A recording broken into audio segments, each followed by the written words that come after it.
Olá pessoal, bom dia.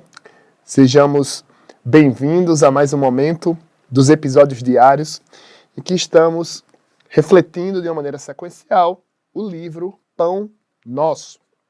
Estamos no capítulo 42, intitulado Sempre Vivos, que tem uma passagem do Cristo no Evangelho de Marcos, lá no capítulo 12, versículo 27, que diz o seguinte: Ora, Deus não é de mortos, mas sim de vivos. Por isso, vós errais muito. Aí Emmanuel faz um breve comentário aqui no primeiro parágrafo, que eu já vou fazer um introito, uma introdução do que a gente vai refletir nesse episódio de hoje.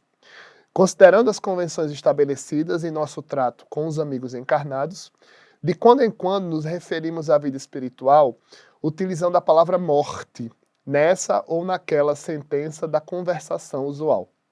No entanto, é imprescindível entendê-la não por cessação, e sim por atividade transformadora da vida. A reflexão do capítulo de hoje vem falar sobre a questão da imortalidade da alma, né? Que quando a gente é espírita por convicção, porque na categorização do espiritismo a minha experiência foi curioso, estudante do ESD, do estudo sistematizado da doutrina espírita, e depois ali começou um processo de convicção que desagou num trabalho do movimento espírita. Então, ser espírita por convicção é ressignificar uma linguagem usual da vida, uma percepção um pouco restrita do que é a vida. Porque o espiritismo vem reverberar uma lição de Jesus prescrita no capítulo 10 do Evangelho de João, a respeito da porta, que Jesus é a porta pela qual todos nós passamos e teremos vida em abundância. E o Cristo, quando ele vem falar a respeito das palavras de vida eterna, ele nos traz inúmeras dicas, assim como no diálogo com Nicodemos, a respeito da imortalidade da alma, que nós vamos muito além desse corpício que momentaneamente nós habitamos. E a reflexão desse capítulo 42 que estamos conversando hoje é que efetivamente nós sempre estamos vivos. O ensinamento espírita nos ensina, por exemplo, e aqui vai um pouco do viés da filosofia espírita, que o corpo padece diariamente, num processo, por exemplo, de reprodução celular, de mitose e meiose. Que o diga aí quem porventura também tenha cabelos brancos. E o que é que o espírito faz das atividades que lhe são facultadas? Porque viver é uma faculdade de experiência pedagógica que nós temos. E nós podemos aprender tanto reencarnados quanto desencarnados. Que o diga, por exemplo, as reuniões mediúnicas que tanto vêm nos relatar sobre processos de arrependimentos de espíritos.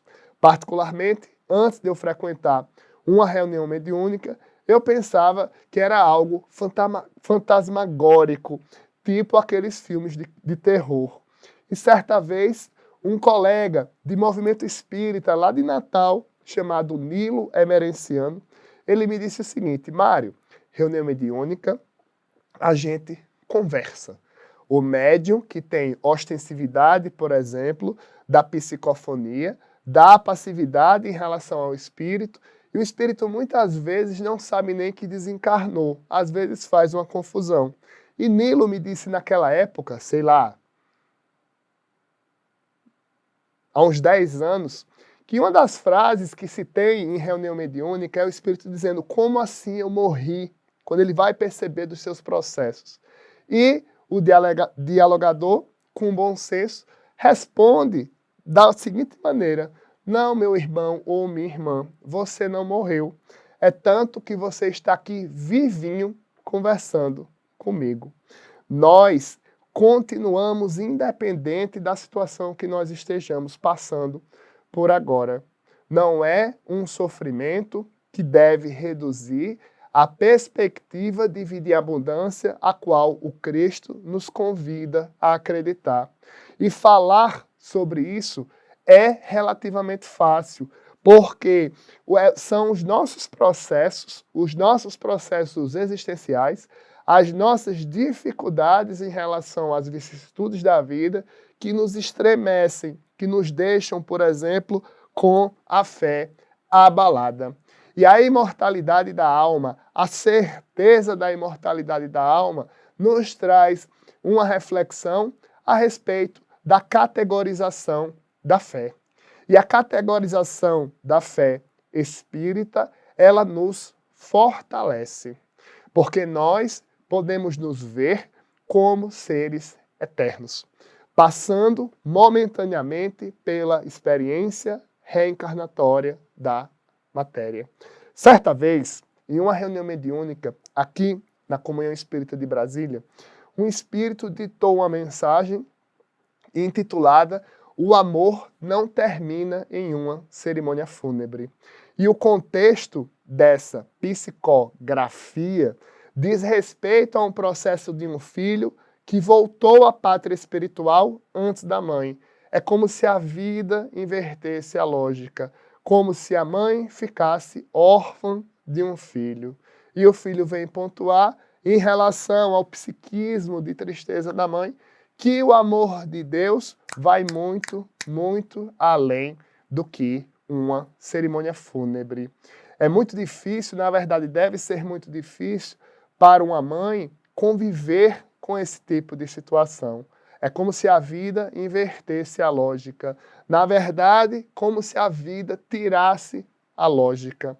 Esses desencarnes que nos colocam em xeque, que nos colocam de cabeça para baixo, podem ser enfrentados de acordo com a fé na imortalidade da alma. E Emmanuel vem escrever um pouco, nesse capítulo 42, Sempre Vivos, a respeito de nós efetivamente acreditarmos no além. E o além não tem nada, absolutamente nada, de fantasmagórico de um filme de terror. O além não é além morte, é além vida, além da reencarnação. E vejamos o que Emmanuel destaca aqui em relação ao texto de hoje. Espiritualmente falando, apenas conhecemos um gênero temível da morte, a da consciência denegrida do mal, torturada de remorso ou paralítica nos despenhadeiros que marginam a estrada da insensatez e do crime. É chegada a época de reconhecermos que todos somos vivos na criação eterna. Quem passa pela sepultura prossegue trabalhando, e aqui, quanto aí, só existe desordem para o desordeiro. Na crosta da terra, ou além de seus círculos, permanecemos vivos invariavelmente. Não te esqueça, pois, de que os desencarnados não são magos nem adivinhos. São irmãos que continuam na luta de aprimoramento.